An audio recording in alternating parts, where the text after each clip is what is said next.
আর তার কিছুক্ষণ পরেই পাকনাক অবস্থা হয় যেমন। অনেকদিন পর একটা পার্টিতে অ্যাটেন্ড করতে চাইতেছিলাম।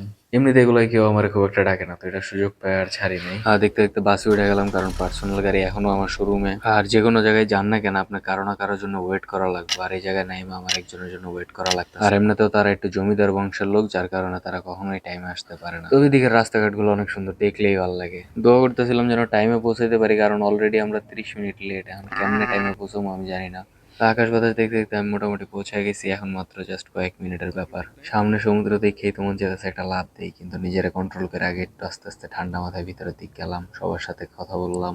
এটার জন্য একমাত্র এই জায়গায় আসা, ভাবতেছি এটা না চালায় আজকে ইটালিই চলে যাবো। আর সামনে যখন সমুদ্র থাকে তখন কেন জানি মনটা এমনি অনেক ভালো হয়ে যায়। আর এই জায়গায় আসার মূল কারণ ছিল একমাত্র এইটা, এই নৌকা।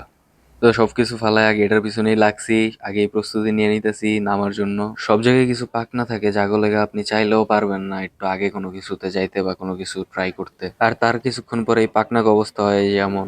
যেমন এই যে দিকে আরেকটা লাফাইতে লাফাইতে গেছিল সবার আগে। তো এই পাকনামি দেখতে দেখতে ক্ষুধা লেগে গেছিল, আর বাংলাদেশি বিরিয়ানির উপরে তো আর কথাই নাই। আর আমি বড় হিসেবে ওই দিন ছোটদের কাঠ খেলা শিখাইছিলাম ওদের ফিউচারের কথা চিন্তা করে।